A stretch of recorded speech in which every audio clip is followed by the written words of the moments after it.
Olá, meus queridos, sejam muito bem-vindos. Eu sou Fernando Paiva, esse é o primeiro vídeo do nosso canal. E antes de nós entrarmos no assunto de hoje, eu quero falar rapidamente sobre o propósito desse canal. Esse não é um canal de teologia. Existem ótimos na internet, no YouTube, mas esse não é um deles. Nós não estamos aqui para tratar das coisas do reino de Deus de uma forma acadêmica. Não é isso que nós viemos fazer aqui. Esse também não é um canal de autoajuda, onde você vai ouvir mensagens motivacionais para animar o seu dia, nada disso. O meu propósito e a minha chamada é anunciar o Evangelho de Jesus Cristo. Eu estou aqui para fazê-lo da forma mais clara possível, para todos os que estiverem interessados em ouvir a palavra de Deus. E aí você pode me perguntar, mas a palavra de Deus não é anunciada em qualquer igreja? Em todo domingo, a palavra de Deus não é abundantemente anunciada? Para que mais uma pessoa pregando o Evangelho? E aí é que está, eu te digo que a palavra de Deus não só não é anunciada em todas as igrejas, como ela é raríssima de se ouvir hoje em dia. Está ficando cada vez mais raro ouvir a pregação genuína da palavra de Deus conforme as Escrituras. O meu propósito é nós meditarmos na Bíblia Sagrada. É aqui que Deus se revelou a nós. E é esse o único assunto que eu quero tratar com vocês. Vamos então ao nosso primeiro assunto. Eu quero começar falando sobre o capítulo 5, 6 e 7 do Evangelho de Mateus, no trecho que é conhecido como Sermão do Monte. É uma pregação do Senhor Jesus. E eu não vou me comprometer aqui a pregar o Sermão do Monte inteiro ao longo dos próximos vídeos, mas eu pretendo sim tratar de assuntos que Deus me tocar dentro desse sermão e compartilhar com vocês, queridos. E começando no capítulo 5 do Evangelho segundo Mateus, logo no primeiro versículo, nós lemos: Quando viu as multidões, Jesus subiu ao monte. Havendo-se sentado, seus discípulos se aproximaram. Ele começou a ensinar-lhes, dizendo: Bem-aventurados os pobres em espírito, pois deles é o reino do céu. Bem-aventurados os que choram, pois serão consolados. Bem-aventurados os humildes, pois herdarão a terra. Bem-aventurados os que têm fome e sede de justiça, pois serão saciados. Bem-aventurados os misericordiosos, pois alcançarão misericórdia. Bem-aventurados os limpos de coração, pois verão a Deus. Bem-aventurados os pacificadores, pois serão chamados filhos de Deus. Bem-aventurados os perseguidos por causa da justiça, pois deles é o reino do céu. Bem-aventurados sois quando vos insultarem, perseguirem e mentindo disserem todo mal contra vós por minha causa. Alegrai-vos e exultai, pois a vossa recompensa no céu é grande, porque assim perseguiram os profetas que vieram antes de vós. Glória a Deus, que o Senhor me ajude a partir desse momento. Então, esse é o início do chamado Sermão do Monte. Eu já quero dizer, logo de início, que o Sermão do Monte é uma mensagem do Senhor Jesus sobre a vida cristã, desde o início, que é a conversão, até chegar na consumação da vida cristã, que é o momento em que nós compareceremos perante o Senhor Juiz. Esse, então, é o tema do Sermão do Monte, a vida cristã. E nessas bem-aventuranças, algo muito importante que eu quero dizer aos irmãos é o seguinte: esse não é um sistema de compensação que o Senhor Jesus trouxe. Por exemplo, quem sofre aqui na terra será feliz na vida eterna. Quem é pobre aqui na terra será rico no céu.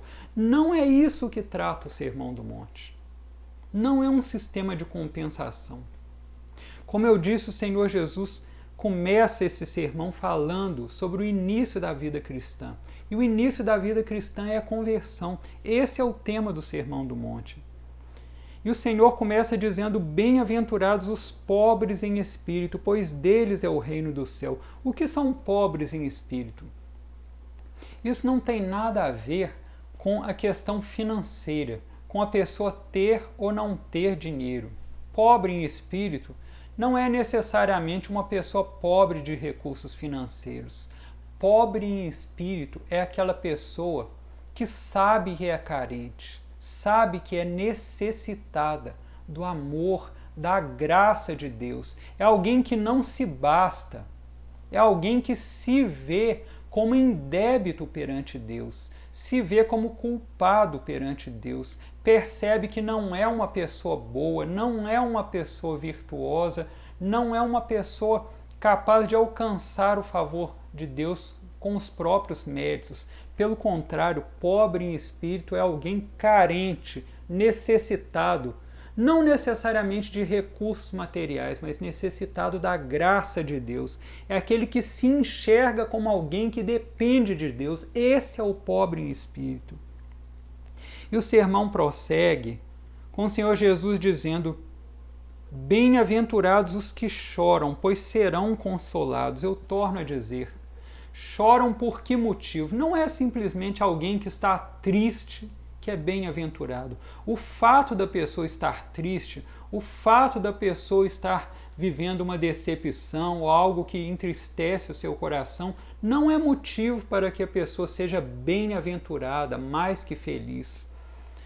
Mas quando o Senhor Jesus diz bem-aventurados os que choram, Ele está falando daqueles que lamentam por seus próprios pecados, aqueles que lamentam por sua condição espiritual.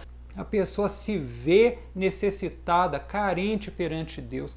Por isso ela chora, por isso ela lamenta, por isso ela tem pesar, tem tristeza no coração, porque sabe que é um devedor perante Deus, sabe que não é justo, sabe que é pecador, sabe que vive uma vida que não agrada a Deus, e isso a leva a se lamentar, a se entristecer. Mas o Senhor Jesus diz: bem-aventurados estes que choram, no sentido de lamentar pelos seus pecados, pela sua condição espiritual. Seguindo, o Senhor Jesus diz: bem-aventurados os humildes, pois herdarão a terra. E humildes, nós estamos dando sequência às palavras do Senhor Jesus. Ele começou dizendo: bem-aventurados os pobres em espírito, aqueles que se sentem necessitados. Bem-aventurados os que choram, aqueles que lamentam pelos seus pecados. E bem-aventurados os humildes, aqueles que, cientes de sua condição espiritual, abandonaram toda soberba, todo orgulho, toda sensação de autossuficiência e se tornaram humildes, por terem consciência do seu estado espiritual que não é bom, de sua condição espiritual perante Deus. Então, bem-aventurados estes que se tornaram humildes por causa da consciência de sua própria pecaminosidade. O Senhor Jesus segue, então, dizendo: bem-aventurados os que têm fome e sede de justiça, pois serão saciados. Essas não são pessoas que simplesmente se sentem injustiçadas nesse mundo e querem que a justiça seja feita para elas. Não é isso. Bem-aventurados os que têm fome e sede da justiça de Deus, os que querem que a justiça de Deus, o padrão de Deus, triunfe nesse mundo. E também os que querem ser justificados por Deus, porque sabem que são pecadores e querem que a justiça de Deus os cubra, os revista, para que possam estar numa posição melhor, digna, diante o Deus Santo e Todo-Poderoso. Então, o Senhor Jesus segue dizendo: bem-aventurados os misericordiosos, pois alcançarão misericórdia. E por que misericordiosos? Porque, sendo pessoas que têm consciência de sua condição espiritual, que lamentam por isso, agora se tornam misericordiosos. Por quê? porque sabem de seus próprios pecados.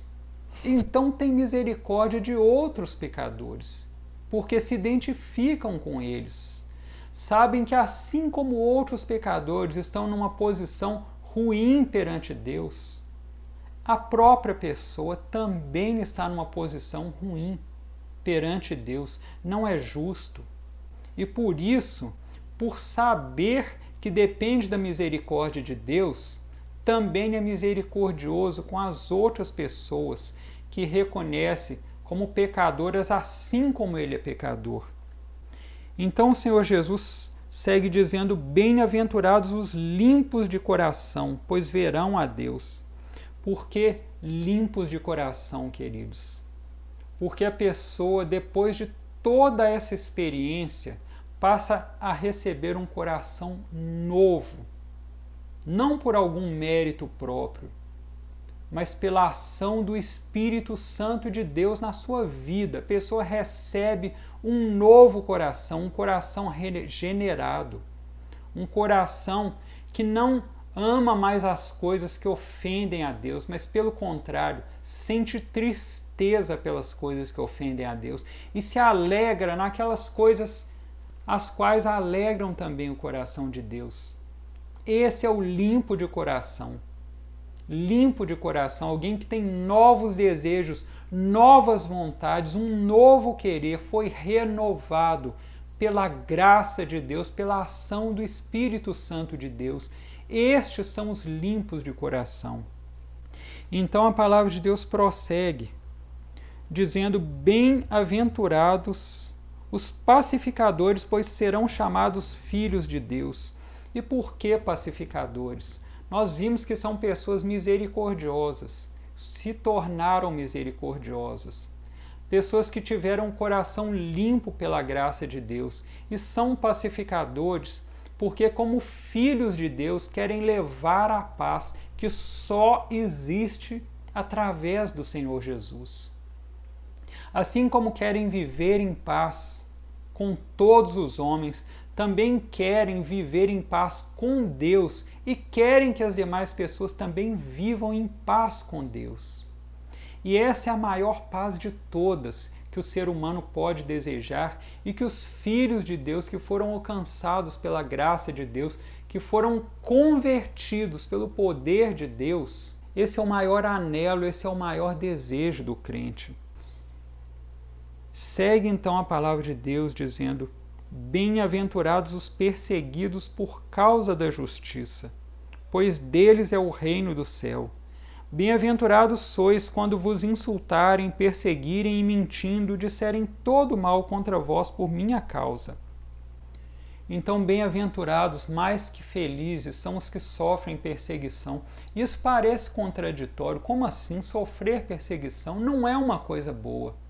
Acontece que essas pessoas são perseguidas não por algum mal que praticaram, não por alguma injustiça que praticaram, mas são perseguidas porque levam a mensagem do Evangelho, levam o amor de Deus, e o mundo não quer isso. O mundo não quer a justiça de Deus. O mundo não quer o padrão moral de Deus. O mundo não quer as coisas que agradam a Deus. O ser humano, pecador, deseja aquilo que é bom para si mesmo, aquilo que vai satisfazer as suas vontades pessoais, aquilo que vai engrandecê-lo, aquilo que vai fazer com que ele se sobressaia perante as outras pessoas. O ser humano não quer o padrão de Deus, os valores de Deus. O ser humano comum, não regenerado, não quer essas coisas. E por isso o crente será perseguido, sim, por causa da justiça. Porque o mundo odeia o padrão de Deus, e odeia o próprio Deus, e odeia o Evangelho de Jesus Cristo. Porque o Evangelho de Jesus Cristo chama ao arrependimento. E é por isso que o crente que anuncia o arrependimento, anuncia a necessidade do ser humano pecador se reconciliar com Deus, esse que anuncia essa mensagem será perseguido, sim, sofrerá perseguição. Mas o Senhor Jesus diz: bem-aventurado, mais que feliz. Por quê? Porque terá uma grande recompensa, um grande galardão no céu. Meus queridos, o Sermão do Monte, ele começa a ter o seu tom revelado aqui nas bem-aventuranças. É uma mensagem que anuncia a necessidade do ser humano de se converter, de se reconciliar com Deus. É uma mensagem que fala que mais que feliz é alguém que se vê como pecador. É alguém que lamenta pelos próprios pecados, sente tristeza porque desagrada a Deus. É alguém que se tornou humilde, que abriu mão de toda autossuficiência e percebeu que depende completamente da graça de Deus, do favor de Deus, do perdão de Deus. E essa pessoa, então, se torna alguém que tem sede de ver a justiça de Deus triunfar. É alguém que se torna misericordioso. Sabe que se as demais pessoas são pecadoras, ele também é. É alguém que é pacificador, que busca ver a paz entre os homens e a paz entre o ser humano e Deus acontecer. É alguém que anela pela vontade de Deus e por isso sofre perseguição. É um estilo de vida novo que não agrada ao mundo, que não agrada à carne do ser humano de forma nenhuma, mas é o estilo de vida daquele que viveu a experiência sublime do novo nascimento. E o Senhor Jesus diz: aquele que não nascer de novo, da água e do Espírito, não pode ver o reino de Deus. Eu fecho então essa mensagem te perguntando: você já experimentou o novo nascimento? Essa experiência que começa no reconhecimento dos próprios pecados, no arrependimento, no pesar por ser pecador, no entendimento de que necessita da graça de Deus. Você já passou por essa experiência do novo nascimento? Você sabe que é alguém que depende de Deus e que sem o favor de Deus não pode ir a lugar algum, muito menos à santa presença de Deus? Você sabe que é carente, necessitado, dependente desse amor? Você sente desejo sincero de ver o padrão de Deus prevalecer na sua vida e nesse mundo? Você tem essa experiência, meu querido, minha querida? Se não tem, eu quero te dizer que você precisa buscar um novo nascimento. Você precisa clamar a Deus por isso. Porque se você não nasceu de novo, você não é salvo. Você está fora da presença de Deus, você está fora do reino de Deus. E você não pode partir desse mundo nessa condição de jeito nenhum. Então, se você ainda não nasceu de novo, clame para que o amor de Deus revelado no Evangelho de Jesus Cristo entre em sua mente, em seu coração, e você passe a amar essa mensagem e detestar o pecado.